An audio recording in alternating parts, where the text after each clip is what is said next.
Olá, meus amados irmãos, graça e paz.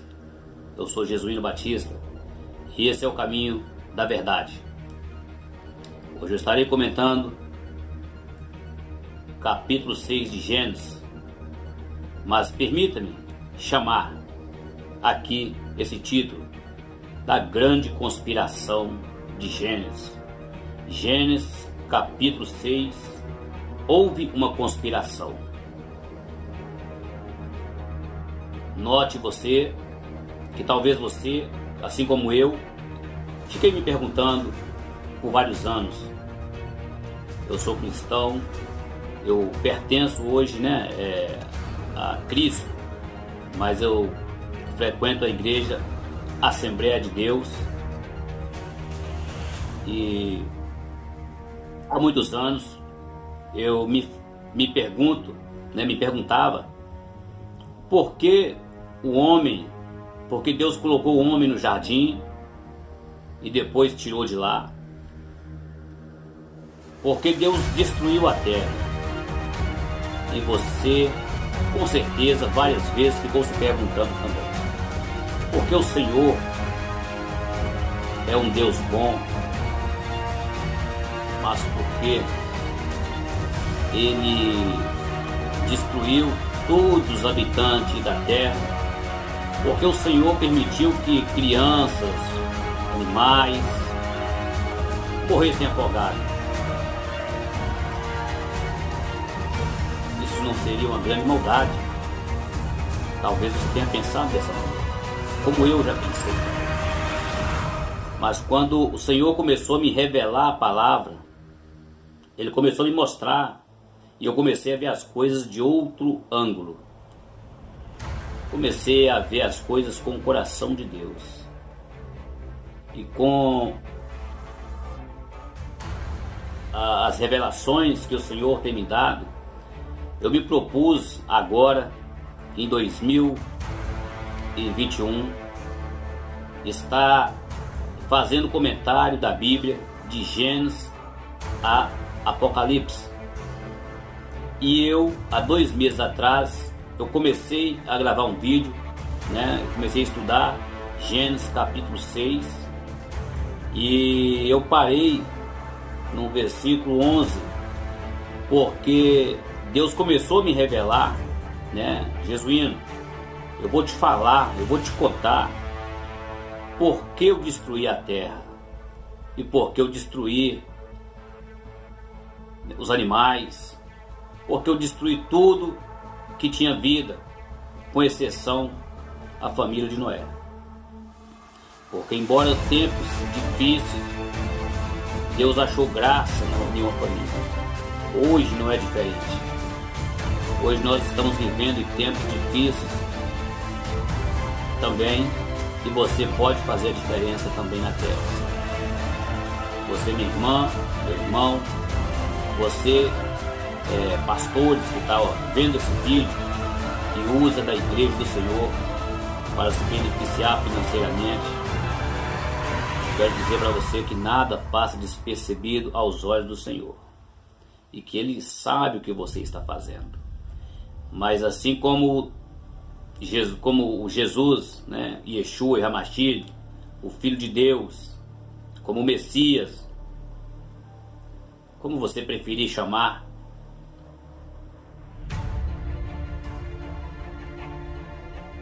o Messias não tinha medo de perder o dinheiro que Judas roubava. O Messias tinha medo de perder Judas, e por esse motivo ele dava oportunidade de Judas a todo tempo.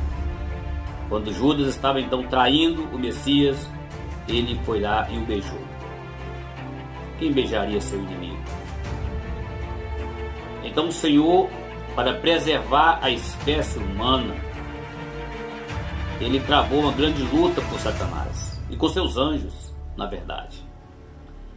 Gênesis, a grande conspiração, capítulo 6 de Gênesis.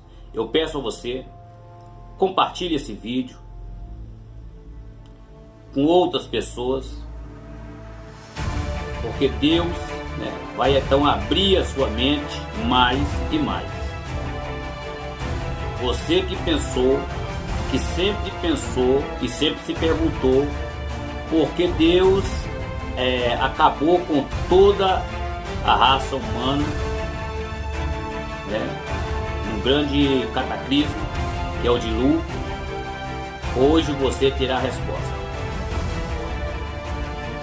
Talvez você vá para a igreja, mas você se pergunta às vezes, mas Deus não foi injusto uma única vez? Será que Deus foi justo em ter matado aquelas pessoas todas no mundo? Será que Deus foi justo de ter matado os animais? Hoje você vai ter a resposta. Continue comigo aqui. Esse é o caminho da verdade.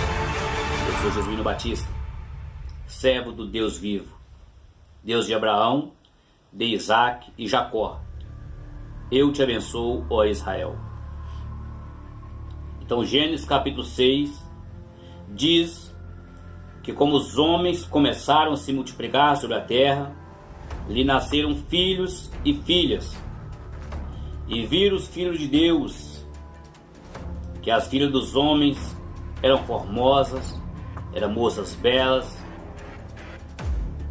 e eles tomaram essas mulheres, quantas eles desejaram, eles tomaram para esposas, deitaram com essas mulheres e tiveram filhos e filhas, e nasceram seres terríveis. Nasceram os grandes homens, né, os grandes nomes daquele tempo: Hércules, Zeus, Poseidon, todos esses deuses da mitologia grega. Então, nós podemos ver aqui uma conspiração em Gênesis capítulo 6, onde Satanás se fez presente a todo o instante, porque o objetivo de Satanás era um só. Os anjos tinham ciúmes de você, meu amado. Os anjos tinham ciúmes de mim. Os anjos tinham ciúmes de nós. E estes anjos, então, eles traçam um plano para que o Messias não nascesse, para que o Messias, então, não fosse concebido. Então eles começam a querer manchar ali a raça humana. Quando o anjo, ele deixa o seu corpo celestial e ele, de alguma maneira, ele se transforma ali ele se materializa em corpo e forma humana. Então ele deita com essas mulheres e ali nascem os gigantes. E quem são esses gigantes? São os nefilins, os néfilis, né? Eu sugiro que você lê, para você, meu amado, eu sugiro ler o livro de Enoque. Leia o livro de Enoque, né, que faz menção dos 200 anjos caídos. É claro que essa passagem de Gênesis 6, para mim, quando eu comecei a ler, eu tive essa revelação. Eu agradeci ao meu Deus, ao meu Criador, pelo grande sacrifício, né, pela grande luta, as grandes batalhas no campo espiritual, no campo material, para que eu estivesse aqui hoje. Não foi fácil, né? Para que Jesus nascesse aqui sem estar contaminado com este sangue desses demônios nefilins, foi uma batalha muito difícil. Porque vamos comigo fazer uma leitura de Apocalipse. Apocalipse, capítulo 12, versículo 9. Quem era a serpente que enganou Eva. A Bíblia diz em Apocalipse capítulo 12, versículo 9: e foi precipitado o grande dragão, que era a antiga serpente, chamada Diabo e Satanás, que engana a todos, que engana a todo mundo. Ele foi um principado na terra, e os seus anjos foram lançados com ele na prisão eterna.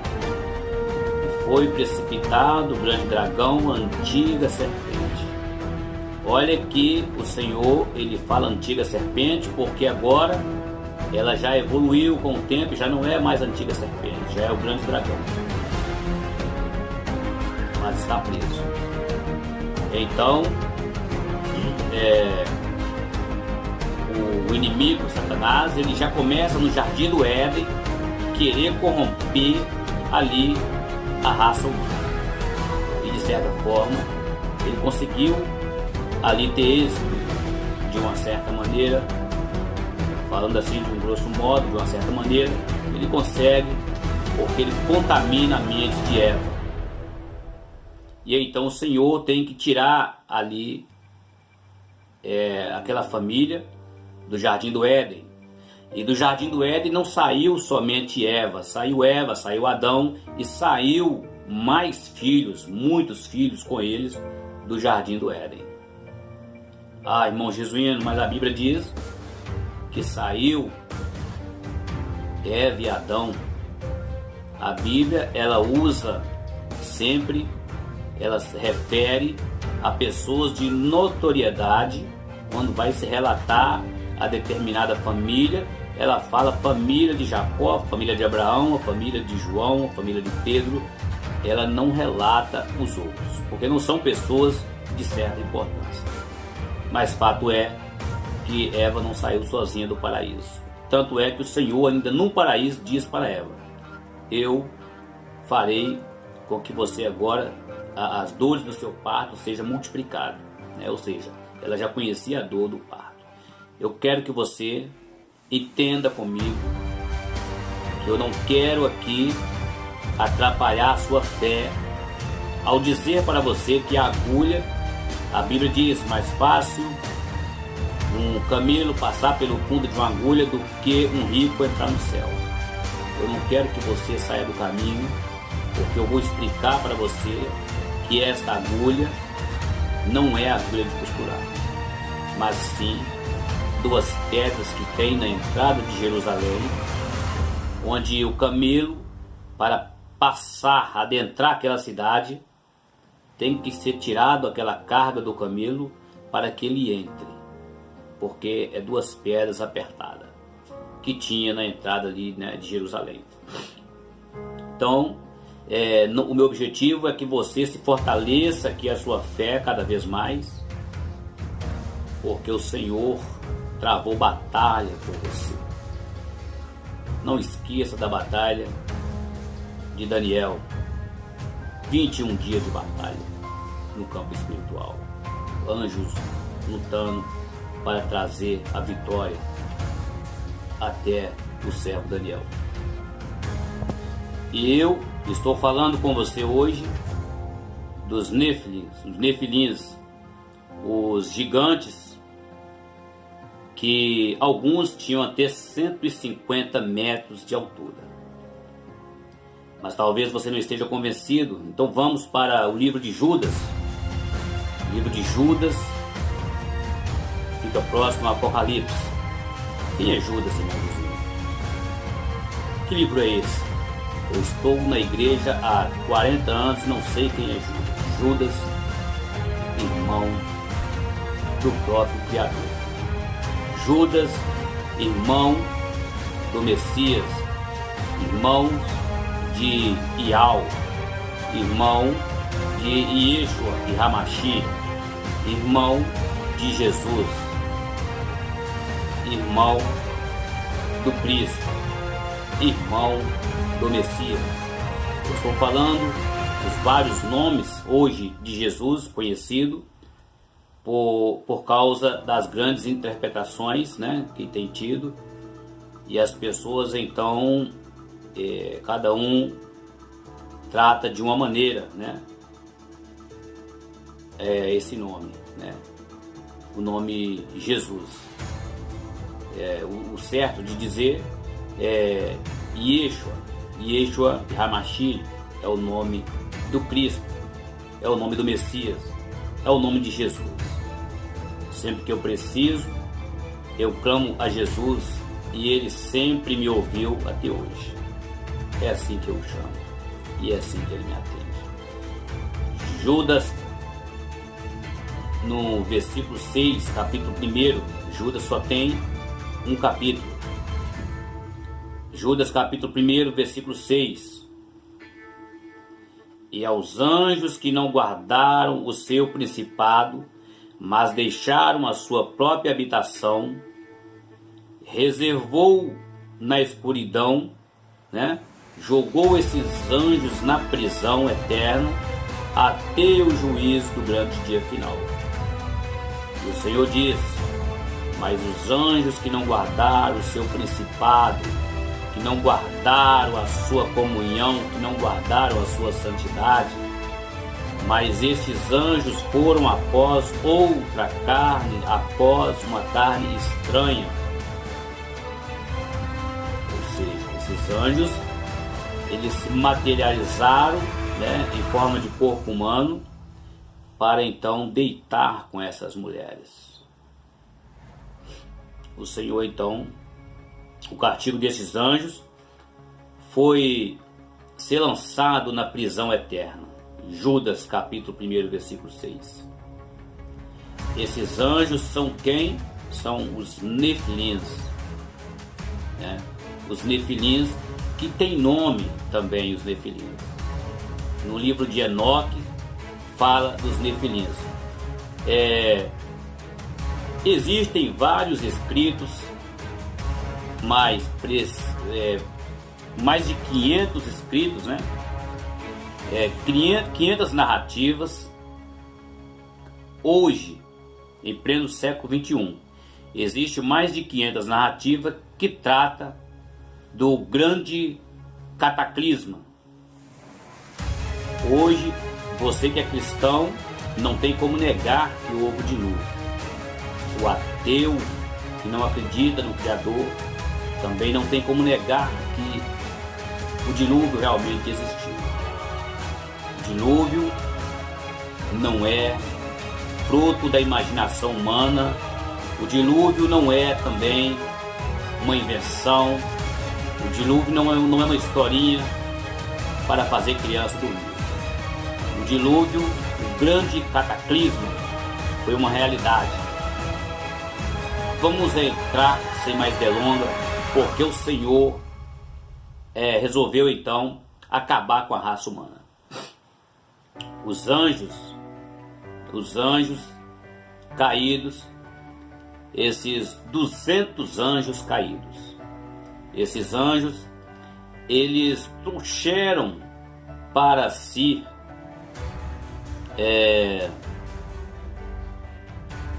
além das mulheres que eles pegaram, né, para ser esposas, esses anjos então também eles trouxeram mais 200 espécies de animais para que estes animais gerassem filhos com eles. Notem que aqui o Senhor diz que a terra está corrompida por maldade. Esses gigantes, eles então estavam devorando tudo pela terra, estavam comendo as ovelhas, comendo cabrito, carneiro, comendo tudo. Eles eram muito grandes, estavam exterminando tudo e começaram também a devorar os seres humanos. E como se não bastasse, esses gigantes trouxeram para si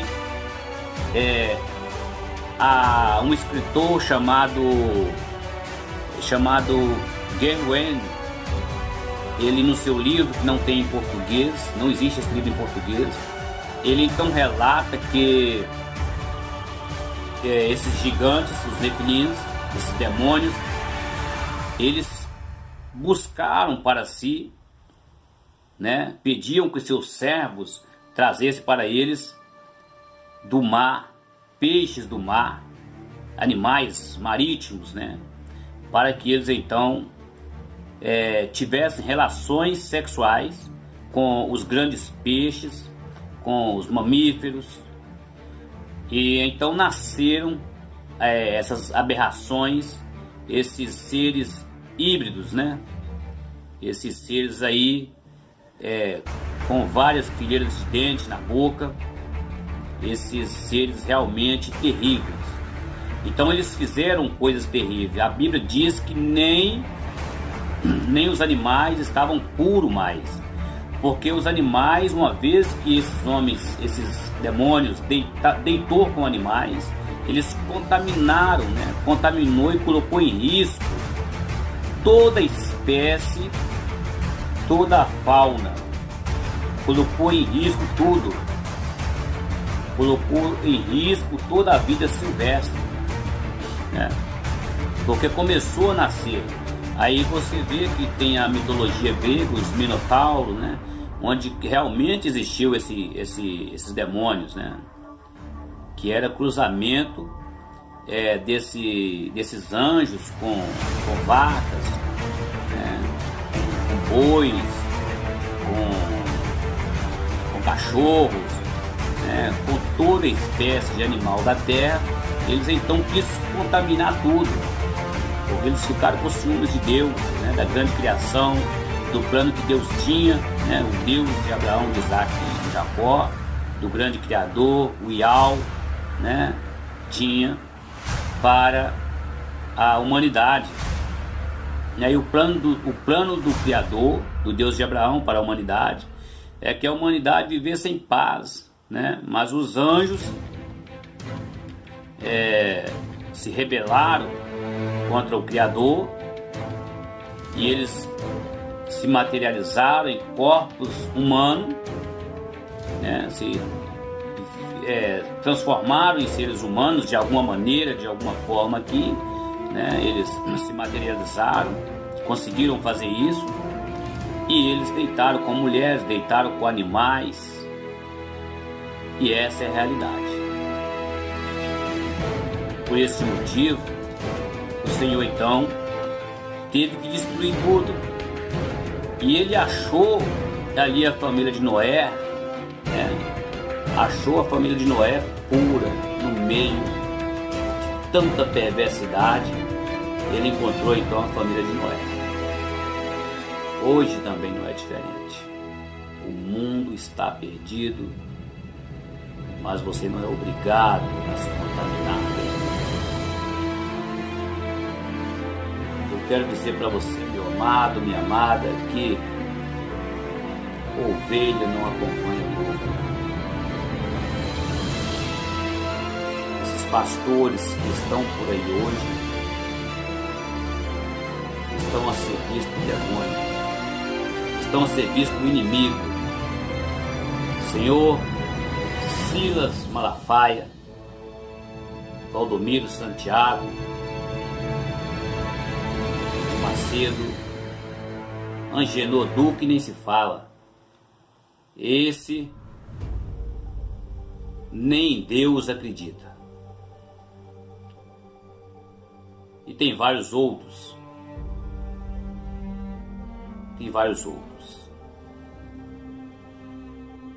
Infelizmente a igreja hoje também, o demônio entrou dentro da igreja hoje. A igreja está aprofundada na política. A igreja hoje ela está perdida no seu objetivo, que é amar o próximo. A igreja não odeia ninguém. A igreja ela não odeia o bandido. A igreja de Cristo ela não odeia o assassino. Ela não odeia o assaltante. Ela ama todos. A diferença do cristão é essa. não tem ódio, não tem lugar para colocar ódio em seu coração. A igreja, o papel da igreja é lutar para que essas pessoas se salvem. Notem que o Cristo, o Criador, ele deu a vida pelos pecadores. O Criador, ele não veio para as pessoas sãs, ele veio para as pessoas que precisam de uma transformação. Então essas pessoas que causam mal hoje na terra, eles precisam de uma transformação, eles precisam receber o Espírito de Deus na vida deles para eles ser transformados. Então não é papel da igreja apontar ninguém. É papel da igreja pregar que Jesus Cristo salva e liberta o pecador. A igreja, ela pode sim, né, a pessoa em si, ele pode discordar, né, com alguma conduta, e isso é normal, que eu também não concordo também com a pessoa que causa o mal. Mas enquanto eu estiver vida, eu estarei lutando para que todas as pessoas alcancem a salvação. E através desse vídeo, né, você que está vendo esse vídeo, talvez não esteja entendendo muito, porque isso aqui é um mocotó, né, é uma comida pesada que eu estou servindo aqui para pessoas que entendem de Bíblia. É uma comida pesada para crentes, para pastores, obreiros que entendem de Bíblia, mas que não tem a revelação do Espírito Santo talvez na vida dele. Quero dizer para você que está vendo esse vídeo, não importa a tua situação que você esteja, venha como você está, porque a igreja ainda é o melhor lugar. Aceite a Cristo de onde você estiver, porque Ele tem um propósito na tua vida, Ele tem obra para você. Tudo que você já fez de errado, Deus não te dá garantia que você não vai pagar por isso, mas Ele dá garantia que vai passar com você pela dificuldade. Eu convido a igreja do Senhor para parar e refletir, porque o que o inimigo está fazendo hoje, entrando na igreja, usando os falsos pastores, o inimigo já fez no Jardim do Éden, quando se transfigurou lá e se disfarçou de serpente. O inimigo usou os anjos também, caídos, para tentar destruir a raça humana, mas não conseguiu. Pare de prejudicar a igreja. A igreja antes, ela sofria muito por causa do Evangelho, pelo amor ao Evangelho. Hoje, né, a igreja sofre por causa do homem. Falso testemunho, escândalo. Eu não admito ver um pastor, uma pessoa que diz servo de Deus, proferir palavras de maldição, amaldiçoar qualquer pessoa que seja. Não pode jorrar duas águas da mesma fonte. Então, quero deixar bem claro aqui que o papel da igreja não é julgar ninguém. É tanto que a igreja não paga os impostos. A igreja ela não paga os impostos por esse motivo, para trazer o bandido, para trazer, recuperar a pessoa que se perdeu, a pessoa que se perdeu ali, que está no caminho errado, está ali cometendo delitos, está infringindo a lei. De certa forma, o papel da igreja é esse, é convencer a pessoa que Jesus liberta, que Ele cura, e trazer essas pessoas, converter a pessoa para que ele pare de cometer crimes e que ele responda até pelos crimes que ele cometeu. Mas não é papel da igreja acusar. esse papel não é da igreja. O papel da igreja é mostrar o caminho da salvação. Então, eu quero aqui, eu quero pedir aqui para vocês, pastores, vamos lutar, não vamos desistir, vamos salvar almas, não vamos nos misturar. Se você entrar na política, eu não tenho nada contra, mas fale do amor de Cristo, não julgue ninguém, para de julgar, porque esse papel de julgar é um papel que não é da igreja. O papel da igreja é salvar vidas, é trazer vidas para o caminho de Cristo, né? Para o caminho.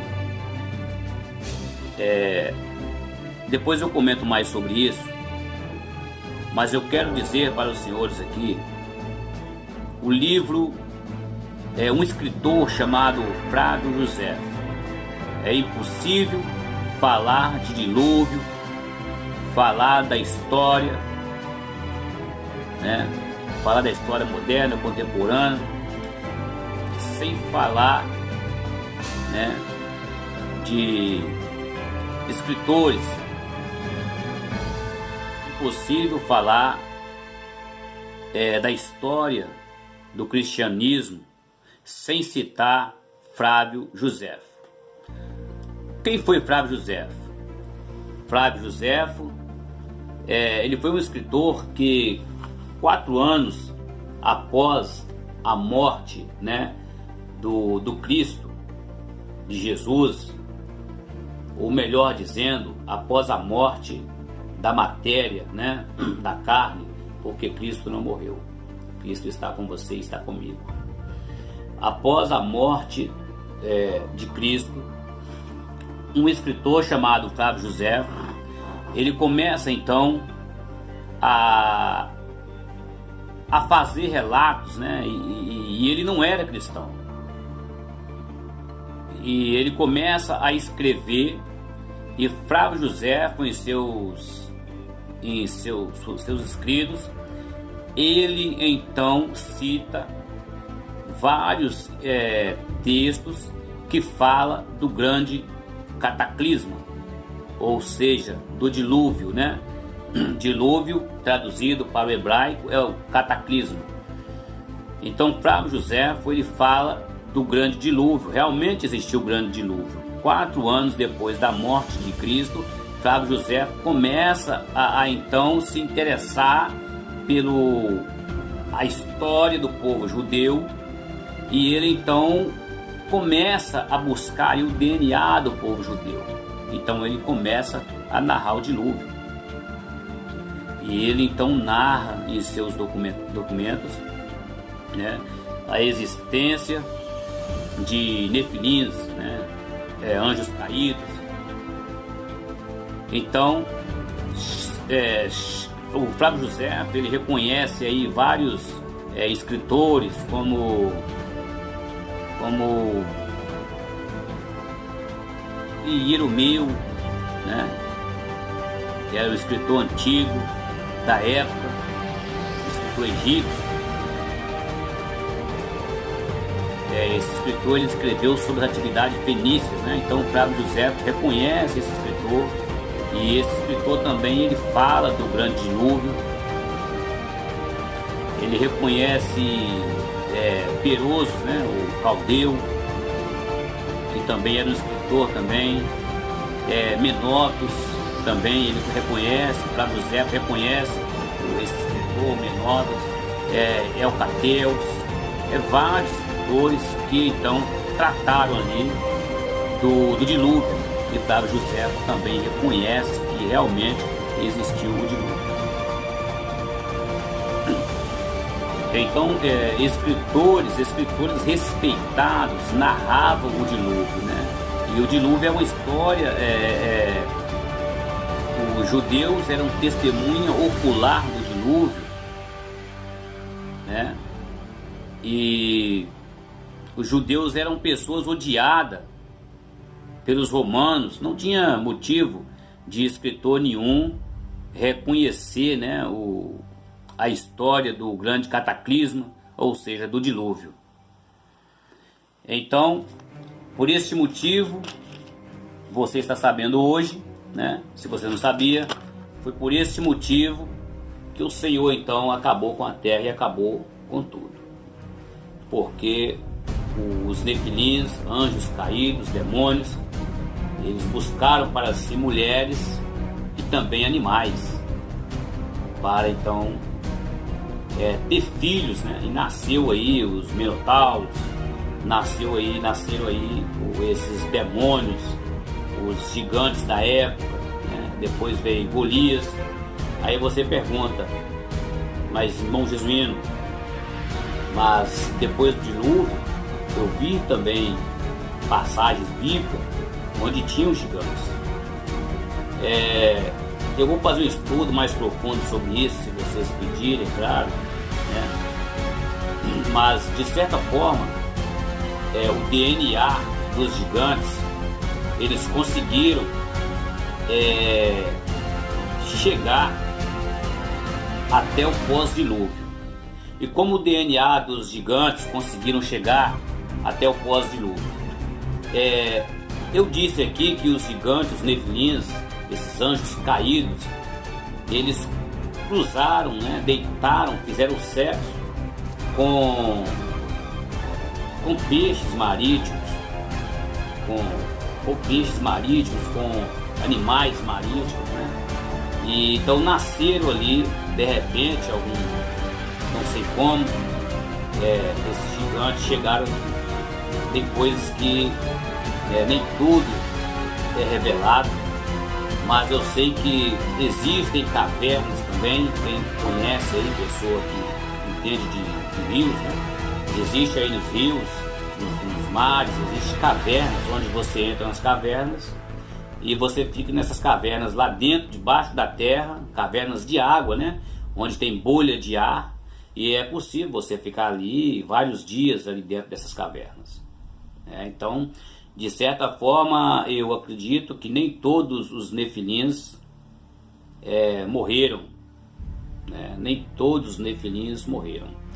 E algumas pessoas, não sei se você que está vendo esse vídeo já ouviu falar também dos reptilianos, né? Os reptilianos, eles nada mais são, se estão aqui, né, do que nefilins, filhos de anjos caídos, né?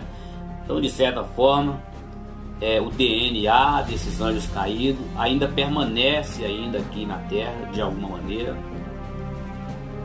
Tem pessoas que têm o DNA adormecido, né? Pessoas que têm aí 6 dedos em cada mão, 6 dedos em cada pé.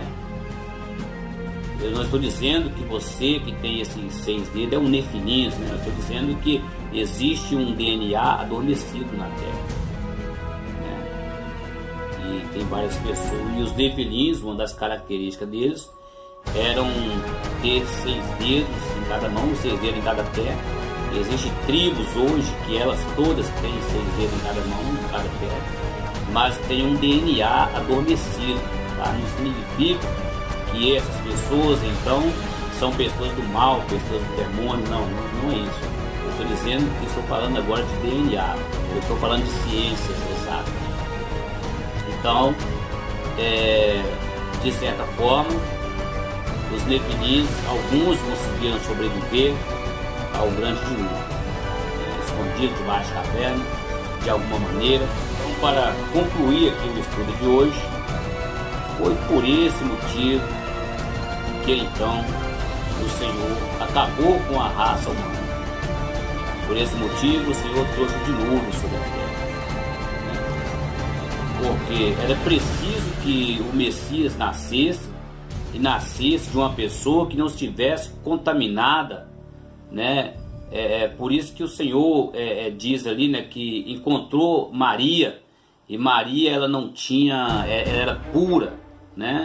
Maria era pura nesse sentido também, né?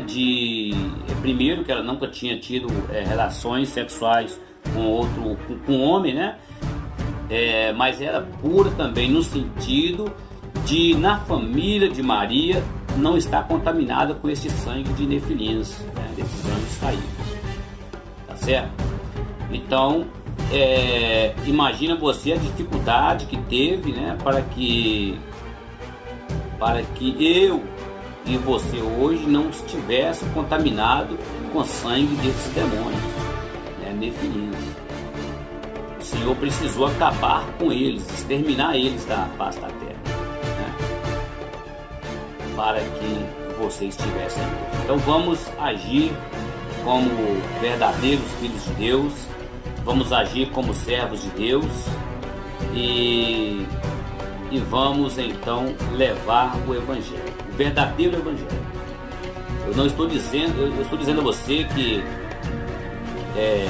outra mensagem forte já no final aqui para você é que essa igreja, a igreja vai acabar. A igreja como você conhece, ela vai acabar. Ah, irmão, é porque a igreja vai acabar, porque ela vai ser perseguida, porque a igreja não vai ter mais, a igreja perdeu o sentido, ela vem perdendo o sentido, a igreja ela vem fracassando no seu objetivo, que é salvar a vida. A igreja hoje é uma igreja de Apocalipse, a igreja que está a serviço da besta, a igreja que está a serviço da política, a igreja que está a serviço da política. Então essa igreja está corrompida, essa igreja hoje causa vergonha, essa igreja hoje ela está a ponto de ser vomitada da boca do grande Criador. Essa igreja é uma vergonha. Então vamos lutar para que pessoas sejam salvas. O papel da igreja é lutar pelos pecadores, é convidar o pecador a se salvar. Eu convido a você, compartilhe esse vídeo com o máximo de pessoas que você puder e vamos juntos levar um evangelho genuíno, fazer oposição ao pecado, fazer oposição a esses líderes religiosos que têm corrompido a igreja. Esses líderes religiosos não me representam e não deixa que eles representem você também, porque esses homens são verdadeiros demônios e muitos deles, né, estão sendo realmente usados diretamente por Satanás. Então, o papel da igreja é esse: orar pelas pessoas. Então, eu quero aqui, depois, vou trazer aqui Gênesis capítulo 7. Hoje eu quero ficar por aqui. Acredito que foi o suficiente, mas quero reforçar: o papel da igreja é salvar os pecadores. É por isso que você, pastor, não paga os impostos. Fica esperto. O dia que o ministério, né, o dia que a justiça, o dia que o Supremo Tribunal Federal, guardiões da Constituição Federal, guardião das nossas normas jurídicas, o dia que a lei proibir você, pastor picareta, de enganar o povo, 99,9% dos pastores vão parar de falar no nome de Deus. O dia que a lei proibiu o pastor de enganar o povo, a grande maioria vai parar de falar de Deus, porque não vai ter mais lucro, a torneira vai fechar. Mas nós vamos estar aqui de pé. Nós vamos estar aqui levando o evangelho e mostrando que Jesus salva. Não é porque o irmão, né, escuta ali uma música sertaneja que ele vai para o inferno. Não é porque o irmão usa uma bermuda que ele vai para o inferno, mas você faz tudo de mal que você pode. Você coloca uma carga tão grande nas costas da igreja, nas costas dos filhos de Deus, que nem você consegue carregar. Você é uma enganação. Pastor disfarçado de ovelha. Pastor que está se disfarçando de ovelha, mas é lobo, que o seu lugar está preparado. Depois, quero trazer uma mensagem poderosa. Onde está reservado o lugar para esse tipo de pessoa? Convido a igreja a sair, evangelizar e buscar o pecador. Trazer eles para o caminho de Cristo, porque o Senhor não quer que ninguém se perca. Venha como você está. Aceite Jesus. Aceite Cristo na tua vida. E Ele vai te ajudar em todas as tuas necessidades. Que a graça e a paz do eterno Deus de Israel esteja com vocês, desde agora e para sempre. Por favor, compartilhe esse vídeo.